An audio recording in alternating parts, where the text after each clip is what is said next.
विशेष मुलांच्या सर्वांगीण विकासासाठी सहकार्य करणार जिल्हाधिकारी डॉक्टर श्रीकृष्ण पांचाळ यांचं प्रतिपादन. विशेष मुलांना स्वावलंबी करण्यासाठी तसंच त्यांना आत्मनिर्भर करण्यासाठी जे जे सहकार्य लागेल ते करण्यासाठी जिल्हा प्रशासन कायमच पाठीशी राहील.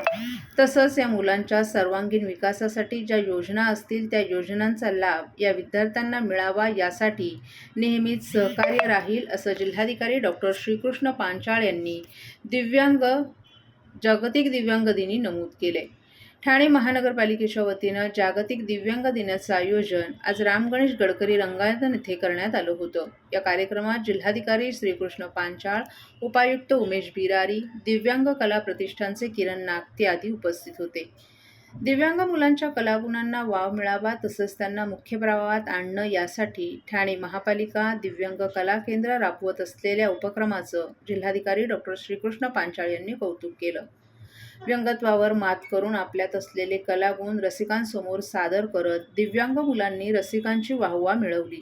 यावेळी नृत्य, गायन, समूह गायन, सादर अशा विविध कलाप्रकार सादर करताना मुलांमधील जिद्द आणि आत्मविश्वासाचा सुंदर आविष्कार पाहायला मिळाला. सुरुवातीला ठाणे महानगरपालिकेच्या धर्मवीर आनंद दिघे जिद्द शाळेच्या विद्यार्थ्यांनी प्रार्थना सादर केली.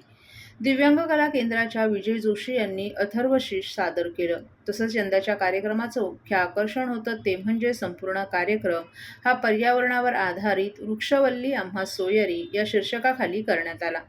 मी निसर्ग बोलतो या नाटिकेच्या माध्यमातून मुलांना पर्यावरणाचा संदेश दिला. यात दिव्यांग कला केंद्राचे संकेत भोसले, अपूर्वा दुगुळे, अन्मय मंत्री, अपर्णा महाबळे, जान्हवी कदम आदी विद्यार्थीही सहभागी झाले होते. यानंतर पल्लवी पाटील हिने मोगरा फुलला, केतकीच्या बनी तिथे, श्रावणात घननिळा, श्रुतिका भोईर हिने नाचरे मोरा, ऋतुजा गांधी हिने बीज अंकुरे अंकुरे, गारवा आदी एकापेक्षा एक गाणी सादर केली. तर धर्मवीर आनंद दिघे जिद्द शाळेच्या विद्यार्थ्यांनी जा रे हट नटकट या गाण्यावर नृत्य सादर केलं. यात रुद्राक्षी पवार, अर्पिता चव्हाण, आशिष कुमारी शर्मा, श्रेया यादव, अथर्व ठोंबरे, साकेत झा, नानक वाळुंज, तेजस परब आदी विद्यार्थीही सहभागी झाले होते. तसंच यावेळी छत्रपती शिवाजी महाराजांचा जन्मोत्सव ते राज्याभिषेक, लावणी, तबलावादन आदी विविध कार्यक्रमही सादर करण्यात आले. ठाणे शहरात दिव्यांगासाठी काम करणाऱ्या विविध संस्थांना जिल्हाधिकारी डॉक्टर श्रीकृष्ण पांचाळ यांच्या हस्ते यावेळी सन्मानित करण्यात आलं.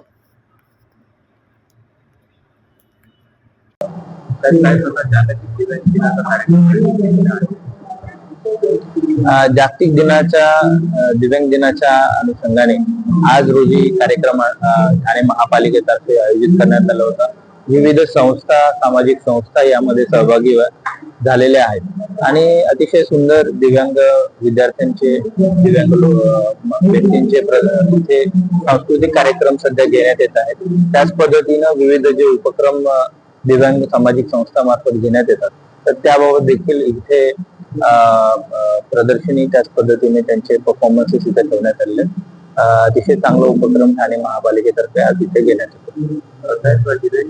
मानवाच्या कलागुणांना वाव देण्यासाठी जिल्हा प्रशासनाच्या वतीने विविध प्रयत्न करण्यात आपल्याकडे ठाणे महापालिकेतर्फे धर्मवीर आनंद दिघे जिद्द शाळा आणि त्याच पद्धतीने काही कला केंद्र देखील आपल्याकडे कार्यरत आहेत आणि ज्या सामाजिक संस्थांनी इच्छा त्याच्यामध्ये दर्शवली तर ठाणे जिल्ह्याच्या कार्यक्षेत्रामध्ये देखील काही विद्यार्थी त्यांच्याकडे येतात आणि ते जास्तीत जास्त आपल्या पूर्ण जिल्ह्यामध्ये ग्रामीण भाग असेल, इतर महापालिका, नगरपालिका यांच्यापर्यंत पोहोचून त्या विद्यार्थ्यांना मुख्य प्रवाहात आणण्याच्या अनुषंगाने त्याच पद्धतीनं त्यांना लहानपणापासून एक कला गुणांचा त्यांचा जोपासणे, त्यांना एक चांगली व्यक्ती म्हणून घडवण्यासाठी या कला जर त्यांना दिल्या तर त्यांचाही मानसिक, बौद्धिक, सामाजिक विकास त्याच्यामध्ये होऊ शकतो आणि ती इच्छा मी इथं आज दर्शवली. खूप चांगल्या पद्धतीने ऑलरेडी काम चालू आहे आणि ते आपल्याला जिल्ह्यामध्ये आणखी कशा चांगल्या पद्धतीने थोडाफार हातभार काही सर्वजण एकत्र येऊन काही करता येईल या पद्धतीनं ती आज इथे चर्चा झाली आणि येत्या वर्षामध्ये आम्ही तो निर्धार केलेला आहे की यामध्ये आणखी काम वाढवण्याच्या अनुषंगाने सगळ्यांनी एकत्र येऊन याच्यामध्ये काम करावं.